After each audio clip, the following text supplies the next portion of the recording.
Всем привет! Как и обещал, проект дома на 42 квадратных метра.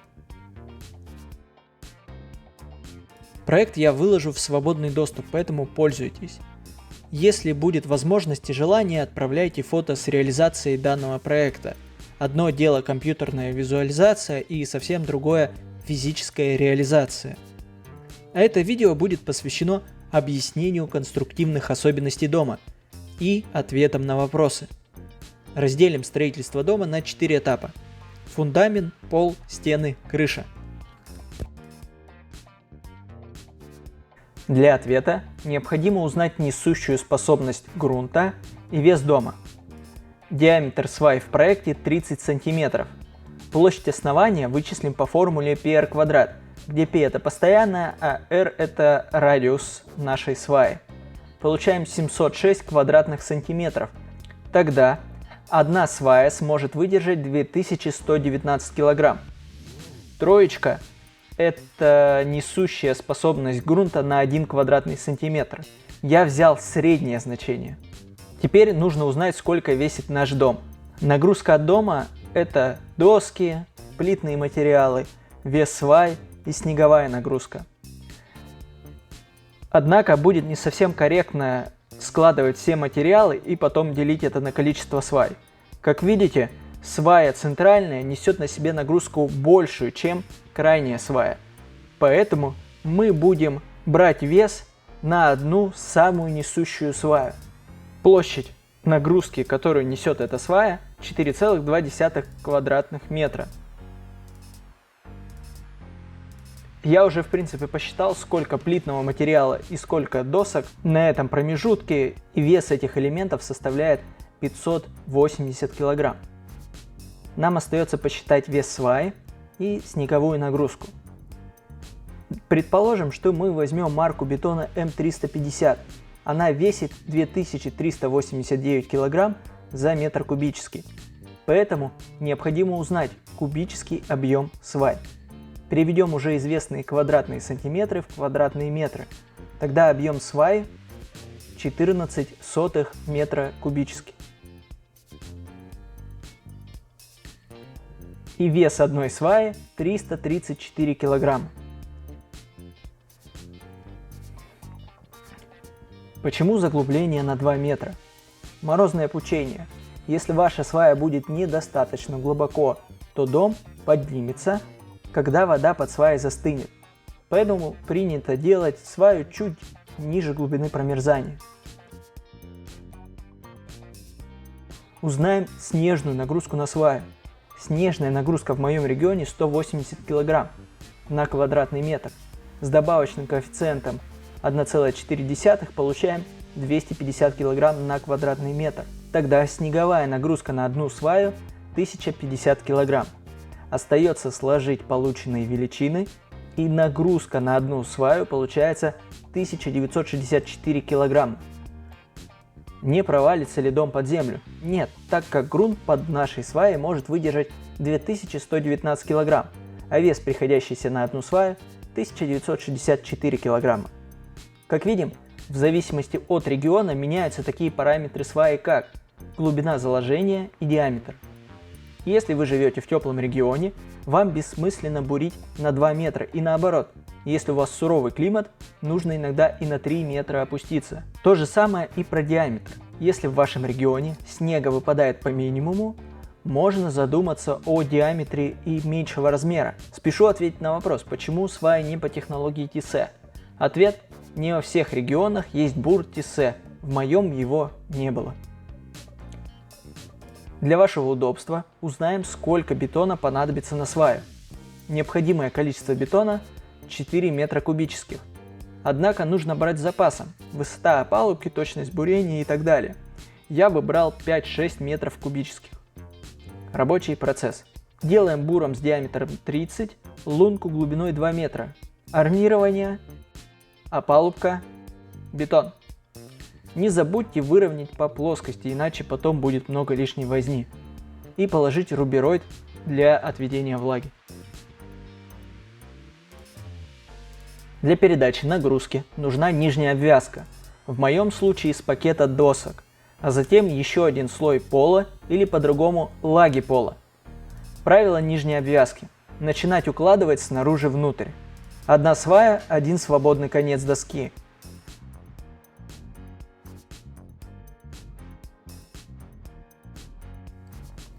Крепление к фундаменту анкерами. Делаем дополнительное усиление на тяжелых местах. Окна, стены, возможно камин. Если тяжелая стена, вот такой вариант. Если легкая, вот такие перемычки. Под легкой подразумевается стена, которая не несет на себе нагрузки с крыши.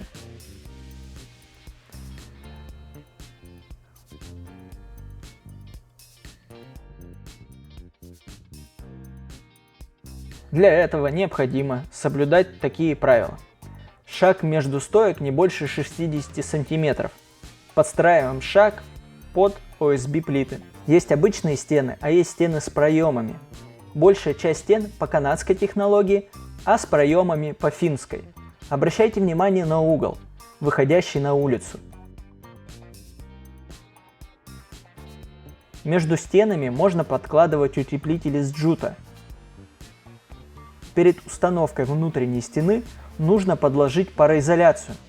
Чем ровнее вы сделаете стены, тем проще потом будет крепить гипсокартон. Стена у сауны с хедером, но сам бы делал без него, так как стена не несет на себе никакой нагрузки. Для крепления листов гипсокартона можно также применять небольшой брусок или доску. На своем опыте применял 2 см на 4 см. Но ее крепил по факту, когда уже монтировал гипсокартон. Внутренние несущие стены, доска 150 на 50, советую сделать звукоизоляцию санузла. Почему нет укосин? Пункт 7.2.1: при обшивке твердыми плитными материалами укосины не требуются. Верхняя обвязка стен необходима для соединения стен между собой. Свободный конец должен приходиться на вертикальную доску. Да как же передать нагрузку с крыши на пол? Краткий ответ. Шаг между стойками не больше 60 см, где больше делаем хедер.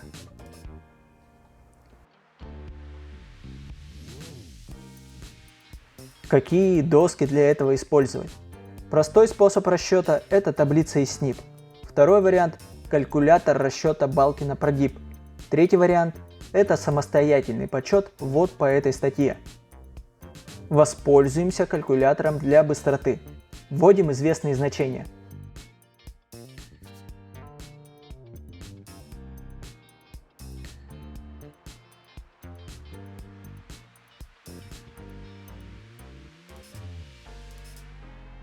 Нагрузку узнаем по следующему калькулятору. Нам нужен сбор нагрузок на балку.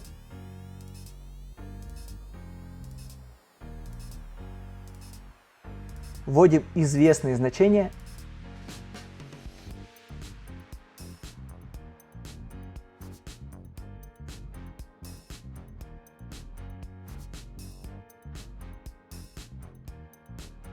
Это пропускаем.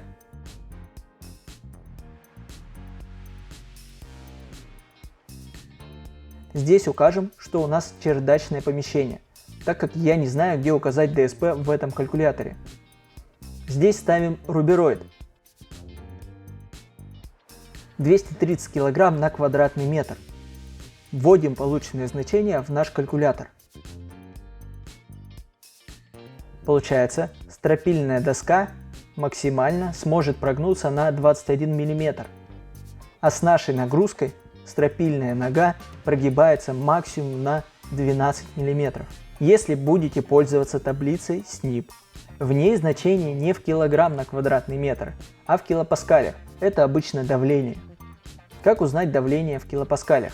Просто находим калькулятор перевода одной единицы в другую. И получаем значение 2,25.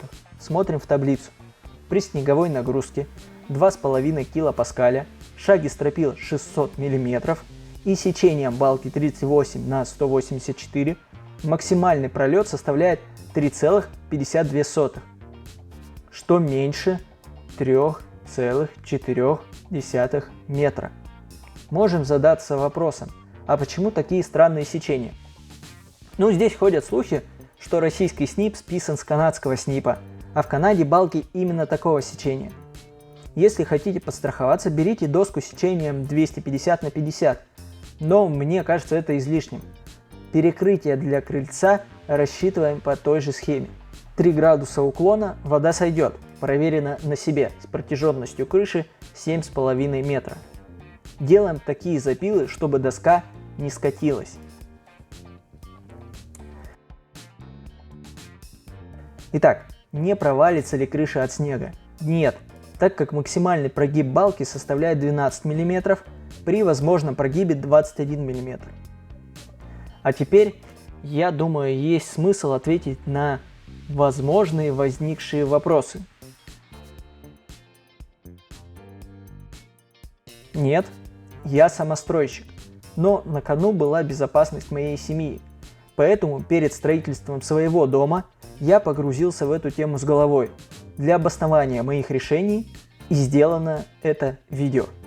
Также в дополнительном документе к проекту будут ссылки на видео других людей, чтобы у вас сложилась полная картинка, а не только моя точка зрения. Субъективно так удобнее. Одна из целей этого канала – помочь в самостоятельном строительстве. Как делал я. Сделал проект SketchUp, он у вас уже есть. Делаю скрин стен, подписываю размеры и вперед на стройку. Но никто не мешает вам нанять людей и просто контролировать процесс.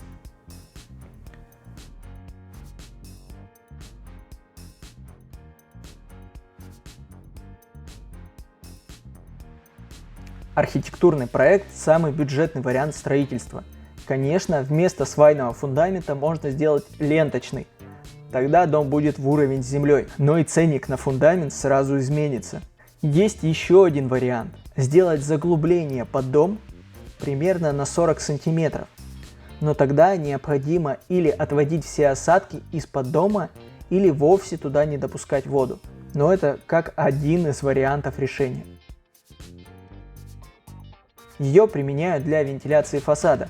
В моем случае есть вот такие доски, которые ниже уровня крыши. Эта щель и обеспечивает вентиляцию, но на нее лучше сделать сетку от насекомых. Как бы делал я сейчас? Фундамент, пока он набирает прочность коммуникации, пол. Если вы уверены, что успеете накрыть крышу за неделю, делайте с обшивкой ДСП в один слой сразу. Если нет, без обшивки, иначе будете потом откачивать воду. Каркас стен без обшивки, крыша с гидроизоляцией и уже потом плиты на фасад. После вентиляция, электрика, внутреннее водоснабжение, которое идет через стены, а уже потом утеплитель. На 2021 год строительство дома в Сибири за коробку с окнами утеплением 200 мм обходилось в 19 тысяч за квадратный метр. Чтобы было понимание изменения цены. Доску я брал за 10 тысяч рублей куб, сейчас она стоит 17 тысяч рублей. Да, не все материалы настолько подорожали. Есть материалы, которые выросли в цене только на 20%, но есть рост и на 120%. Например, ЦСП. На стоимость также влияет регион проживания и месяц закупки материала. Если бы сейчас строил дом и хотел бы его утеплить к зиме, закладывал бы 21 тысячу за квадрат.